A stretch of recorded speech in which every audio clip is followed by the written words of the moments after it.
morning, ladies and gentlemen. We got him. On the evening of September 11th, a family member of Tyler Robinson reached out to a family friend who contacted the Washington County Sheriff's Office with information that Robinson had confessed to them or implied that he had committed the incident.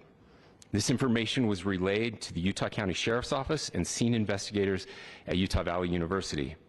This information was also conveyed to the FBI. Investigators reviewed additional video footage from UVU surveillance and identified Robinson arriving on UVU campus in a gray Dodge Challenger at approximately 8:29 a.m. on September 10th, in which he is observed on video in a plain maroon t-shirt, light-colored shorts, a black hat with a white logo, and light-colored shoes. When encountered in person by investigators in Washington County on September 12th in the early morning hours, Robinson was observed in consistent clothing with those surveillance images. Investigators interviewed a family member of Robinson who stated that Robinson had become more political in recent years. The family member referenced a recent incident in which Robinson came to dinner prior to September 10th, and in the conversation with another family member, Robinson mentioned Charlie Kirk was coming to UVU. They talked about why they didn't like him and the viewpoints that he had. The family member also stated Kirk was full of hate and spreading hate. The family member also confirmed Robinson had a gray Dodge Challenger. Investigators identified an individual as the roommate of Robinson. Investigators interviewed that roommate, who stated that his roommate, referring to Robinson, made a joke on Discord. Investigators asked if he would show them the messages on Discord. He opened it and showed several messages to investigators and allowed investigators to take photos of the screen as each message was shown by Robinson's roommate. These photos consisted of various messages, including content of messages between the phone contact named Tyler with an emoji icon and Robinson's roommate's device.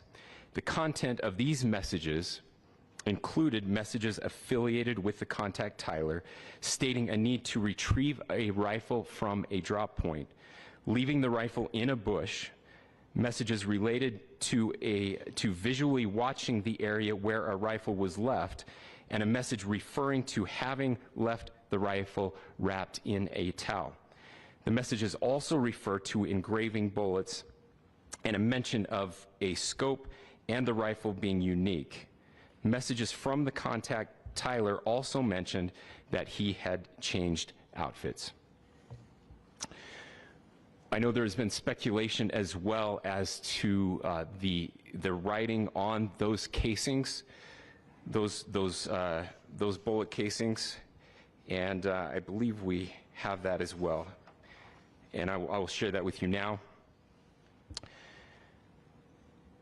So the area north of Campus Drive Road where the suspect crossed over, you saw some of that in the video that we released last night, consists of a grassy area with trees on the edge of the UVU campus. Investigators discovered a bolt-action rifle wrapped in a dark-colored towel. The rifle was determined to be a Mauser Model 98 30-06 caliber bolt-action rifle. The rifle had a scope mounted on top of it. Investigators noted inscriptions that had been engraved on casings found with the rifle. Inscriptions on a fired casing read, "Notices bulges, capital OWO, what's this question mark?" Inscriptions on the three unfired casings read, "Hey fascist, exclamation point, catch, exclamation point." Up arrow symbol, right arrow and symbol, and three down arrow symbols. A second unfired casing read, "Oh Bella Chow, Bella Chow, Bella Chow, Chow Chow," and a third unfired casing read, "If you read this, you are gay, LMAO." We are indebted to law enforcement across the state who's worked seamlessly together, local law enforcement, state law enforcement, and our federal partners with the Federal Bureau of Investigation. We're grateful for everyone who worked together in such a short amount of time to find this person and to bring justice. I want to thank the public who has been so engaged, reviewing videos, helping us with sending in tips, and helping us get to this point. I want to thank the family members of Tyler Robinson who did the right thing in this case and were able to bring him into to law enforcement as well. I especially want to thank the family of Charlie Kirk, Erica, Charlie's parents, his children. I want us to be thinking of them as we bring justice in this case. They will be involved in that justice. We will be working very closely with them as we move through this process as well. This is a very sad day for our country, a terrible day for the state of Utah, but I'm grateful that at this moment we have an opportunity to bring closure to this very dark chapter in our nation's history. With that, I will now turn the microphone over to the Director of the FBI, Kash Patel. Thank you, Governor. This is what happens when you let good cops be cops. The FBI and our partners are proud to stand here today together to bring justice to the family of Charlie Kirk and honor his memory. I want to express my deep gratitude to President Trump, the Vice President, and the entire White House who have been so incredibly supportive with both resources and just personally to the FBI as a team. They had our backs the entire way, and I just want to express my gratitude for giving us the resources we need to operate in this space to bring this sort of justice at this sort of speed. In 33 hours, we have made historic progress for Charlie. Governor Cox, our partnership has been absolutely incredible these last few days. Our partnership will endure. Your state and local partners, your sheriffs, your DPS community has been unbelievably impressive in the hardest of times. And a case like this cannot be solved, cannot be brought without partnering with your state and local authorities. The FBI has a certain role to play, and we will play that role, and we will lead out for the federal government. But Governor Cox, we are so grateful for your state partnership that led out on this investigation. A little bit of the timeline. Charlie was shot at 12:23 p.m. on Wednesday. The first FBI agents arrived on scene in 16 minutes with chiefs of police at 12:39 and secured the scene. The FBI immediately launched fixed-wing assets. We utilized these assets to transport personnel, specialty technicians, hostage rescue teams. We also utilized these assets to go back and forth from the East Coast and here in Utah to transport forensic evidence and other evidence that will be analyzed and is being analyzed at our FBI laboratories in Quantico and other laboratories, including the ATF.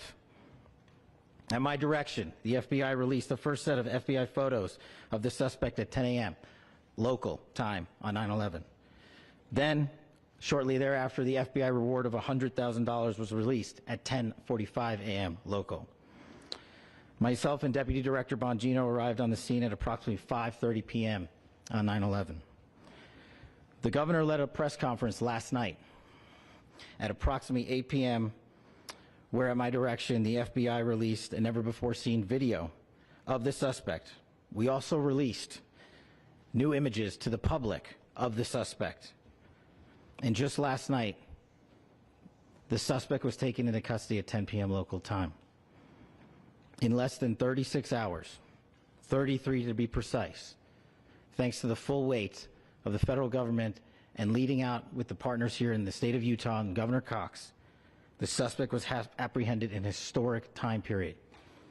And I want to highlight what Governor Cox said. This would not have been possible without you, the media, and you, the public. That's why we went so public, so fast, and we're so transparent, and we're committed to that transparency. The crime scene, just a little bit there. It is a large crime scene. State and local authorities, along with federal authorities, processed that crime scene quickly. And I even had the ability to walk through that crime scene and walk through the steps the suspect took to learn more about what was needed and what resources we needed to bear to create a full picture for the FBI and leadership back in Washington. Furthermore, thankfully to state and local partners, forensic evidence has been seized and continues to be garnered. Forensic evidence has already been evaluated at FBI laboratories in Quantico and state and local authorities here. We will continue to process evidence as we see it, as we collect it, and we will continue to deliver it to Governor Cox and his team. Last night, we had a total of approximately 7,000 leads. As of this morning, thanks to your great work, we have over 11,000 leads that were called in to the FBI. And we are running out every single lead that we can. Every one of those leads will be run out. The arrest is a testament to the dedication of good law enforcement being great, and partnerships in law enforcement, which I've tried to highlight as my tenure as the director of the FBI. There is no better relationship for law enforcement than the FBI to partner with state and local authorities, and you've seen it here in these last few days. The FBI Salt Lake Field Office, along with our offices in LA, Phoenix, Denver, San Antonio, Las Vegas, Pittsburgh, Buffalo, our headquarters component in Quantico, all participate in the FBI. I want to express my deep gratitude to the employees of the FBI, the men and women, the evidence response team tacticians, the special operators, the agents, the support staff.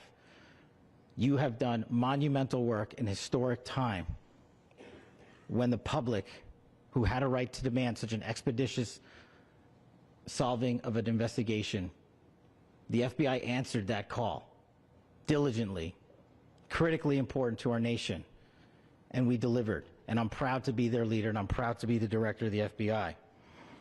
This is very much an ongoing investigation, as the governor said, and we will continue to work with state and local authorities to develop the investigation, to provide them the evidence they need for their ongoing prosecutions, and we will be here to answer every call they absolutely have, as long as it takes, for as long as we need to find and apprehend whatever suspects were involved in this crime. Lastly, to my friend Charlie Kirk, rest now, brother. We have the watch, and I'll see you in Valhalla.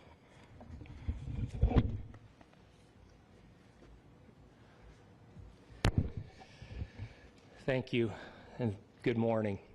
I would just like to take a few minutes as the sheriff to express my gratitude for everybody who has played a part in this investigation. As you know, it's been a vast, a complicated, and a very, very fast-paced investigation. You're looking at people standing up here who are running on, if they got an hour's sleep in the last couple of days, they're probably lucky. It has been very taxing. It has been so impressive, speaking on behalf of the local law enforcement, to see the cooperation that we've seen in this type of case.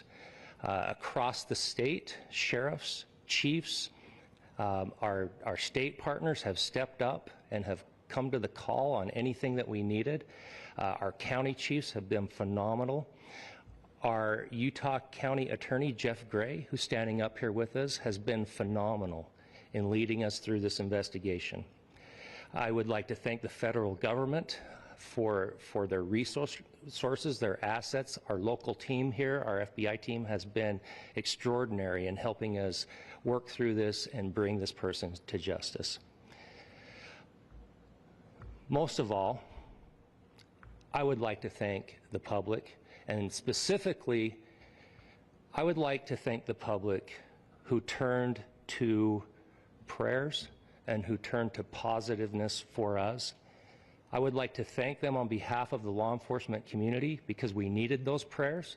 That's what we needed to get through this. We needed your support, and you gave it to us. We needed your patience, and you gave it to us. And I would like to thank you for the Kirk family, because that's what they need, is your support and your prayers, and that will get us through all of this. So thank you, everybody, for everybody that have stepped up. We've had such a phenomenal response to this. Thank you.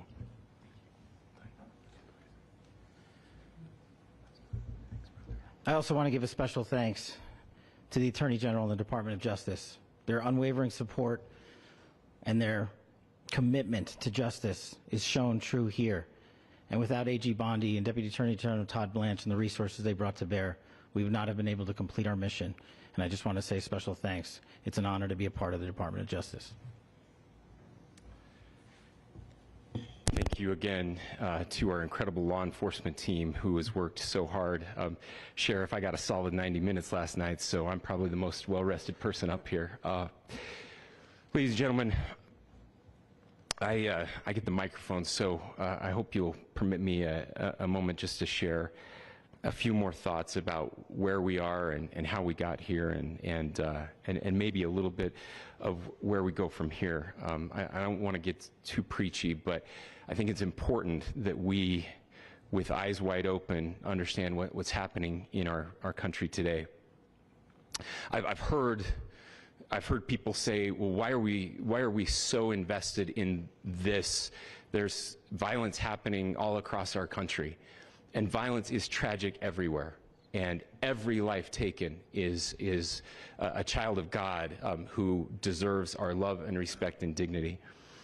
This is certainly about the tragic death, political assassination of Charlie Kirk, but it is also much bigger than an attack on an individual. It is an attack on all of us.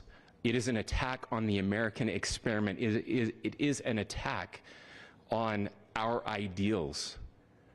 This cuts to the very foundation of who we are, of who we have been, and who we could be in better times.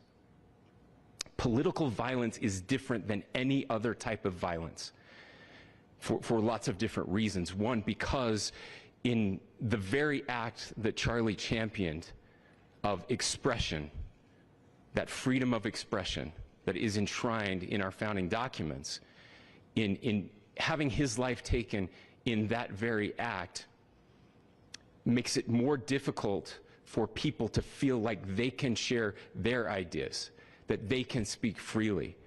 We will never be able to solve all the other problems, including the violence problems that people are worried about, if we can't have a clash of ideas safely and securely. Especially those ideas with which you disagree. That's why this matters so much. Over the last 48 hours, I have been as angry as I have ever been, as sad as I have ever been. And it was, as anger pushed me to the brink, it was actually Charlie's words that pulled me back. I'd like to share some of those. And specifically right now, if I could, I need to talk to the young people in our state, in my state, and all across the country. As President Trump reminded me, he said, you know who really loved Charlie? The youths. And he's right. Young people loved Charlie, and young people hated Charlie. And Charlie went into those places anyway. And these are the words that have helped me. Charlie said, when people stop talking, that's when you get violence. He said, the weak can never forgive. Forgiveness is the attribute of the strong. The only way out of the labyrinth of suffering is to forgive. Welcome without judgment, love without condition, forgive without limit. He said, always forgive your enemies. Nothing annoys them so much. A few months ago, I referenced this last night, Charlie posted to social media, when things are moving very fast and people are losing their minds, it's important to stay grounded. Turn off your phone, read scripture, spend time with friends, and remember, internet fury is not real life. It's going to be okay. He again said, when you stop having a human connection with someone you disagree with, it becomes a lot easier to commit violence. He said, what we as a culture have to get back to is being able to have a reasonable agreement, where violence is not an option. Now, again, to my young friends out there, you are inheriting a country where politics feels like rage. It feels like rage is the only option. But through those words, we have a reminder that we can choose a different path. Your generation has an opportunity to build a culture that is very different than what we are suffering through right now. Not by pretending differences don't matter, but by embracing our differences and having those hard conversations. I think we need more moral clarity right now. I hear all the time that words are violence. Words are not violence. Violence is violence. And there is one person responsible for what happened here. And that person is now in custody and will be charged soon and will be held accountable. And yet, all of us have an opportunity right now to do something different. I want to thank my fellow Utahns. This bad stuff happens. For 33 hours, I was praying that if this had to happen here, that it wouldn't be one of us. That somebody drove from another state, somebody came from another country. Sadly, that prayer was not answered the way I had hoped for, just because I thought it would make it easier on us if we could just say, hey, we don't do that here. And indeed, Utah is a special place. We lead the nation in charitable giving. We lead the nation in service every year. But it did happen here. And it was one of us. But I want you to look at how Utahns reacted the last 2 nights. There was no rioting. There was no looting. There were no cars set on fire. There was no violence.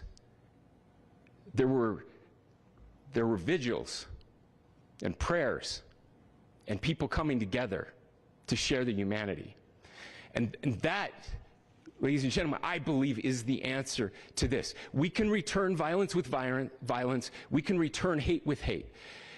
And that's the problem with political violence, is it metastasizes.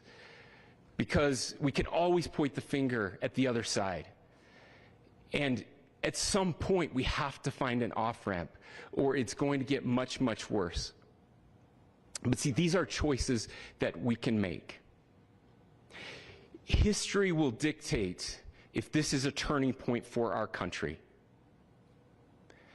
But every single one of us gets to choose right now if this is a turning point for us. We get to make decisions. We have our agency.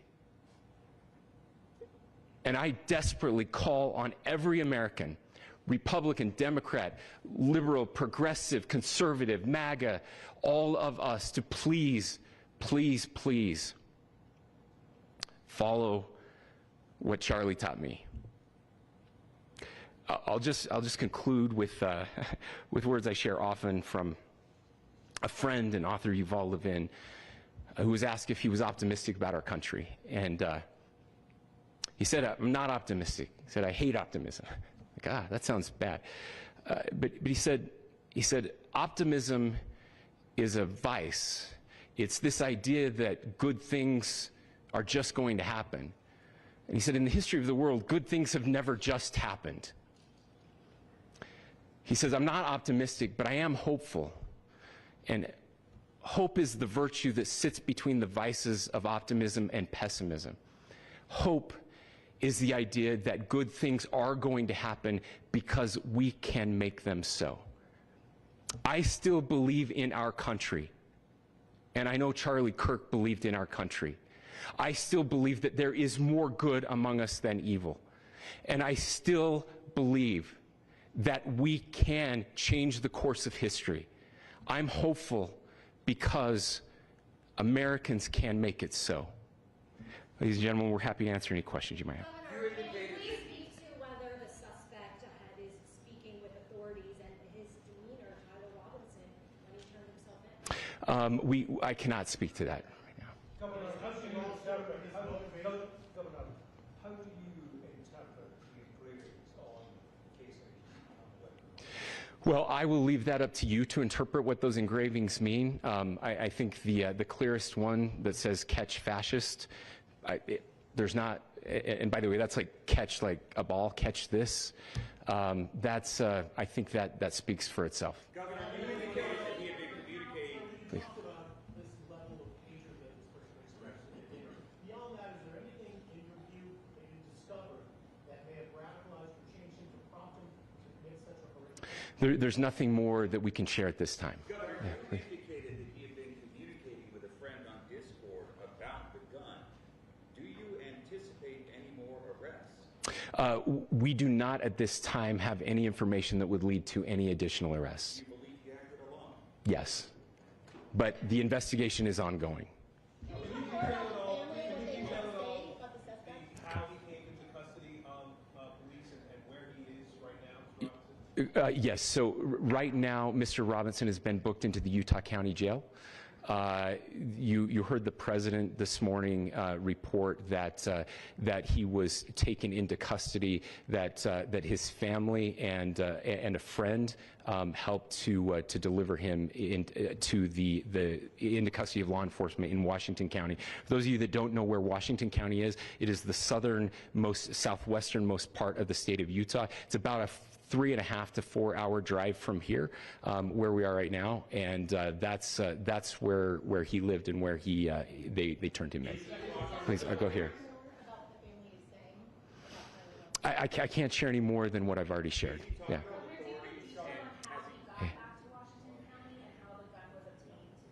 So how we obtained the gun was found here. So I don't have much more details on that. We do know that he drove. We had his car here on campus, and then we had his car going south back to the St. George. It's actually the city of Washington in Washington County. Is he talking with authorities and did he discuss a motive? I'm sorry? We don't have any information that would lead us to believe that. Yes, in fact, it was just released. Yes. Talking with authorities and did he discuss a motive? I can't answer that right now. Yeah, thank you. Over here. Very eloquently about trying to reunite this country. Do you feel this is a watershed in American history? I absolutely believe that this is a watershed in American history, yes. The question is what kind of watershed? And that chapter remains to be written. Is this the end of a dark chapter in our history or the beginning of a darker chapter in our history? Look, I mean, if you look at true political assassinations in this country of someone of this stature, this feels a lot like the late 60s.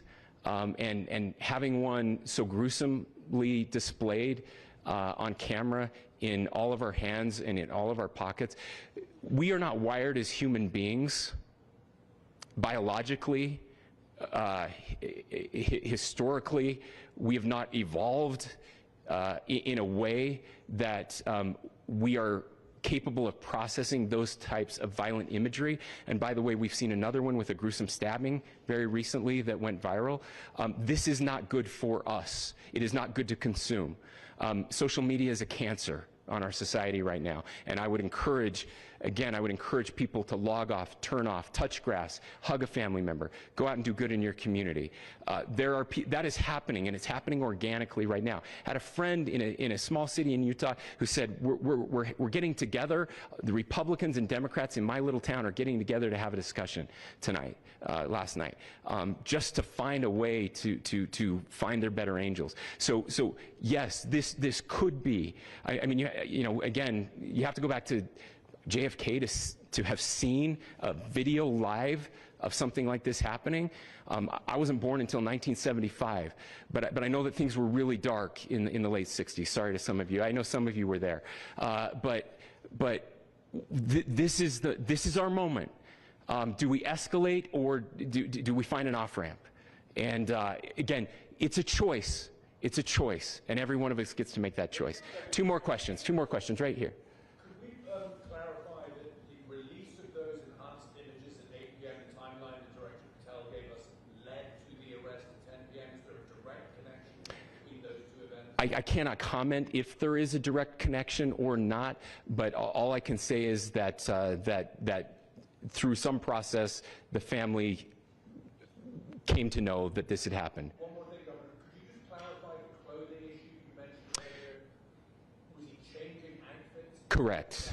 Yes, yes. So, so when he's first spotted on campus, he has different clothing on, and then he changes clothing on the roof, and then changed back into that clothing at some point, so that when he was apprehended, when he was arrested, the clothing matched the clothing he had on before the shooting here at UVU. Last question here. Yes. Suspect was from Utah. Can you kind of tell us a little bit more about where, and was he a student here at this university, and is there any history of mental illness? Yeah. So. I don't have any information on the mental illness part. He was not a student here at UVU. He was living and had lived for a long time with his family in Washington County, in the southernmost part of our state. Thank you, everyone, for your great work in getting this information out. I will just say, process-wise, this may be important. I know many of you aren't familiar with the process in Utah. I think it's important that you understand that. Basically, we have 3 days for charging documents to be filed. A CI will be filed. We'll have more information then, more detailed information as those charging documents are filed in preparation for a preliminary hearing. So 3 days. So we would anticipate then that early next week those charging documents will be filed. We will obviously be working. The county attorney will be working very closely with Mr. Kirk's family as those documents and decisions are prepared and made. Thanks, everyone.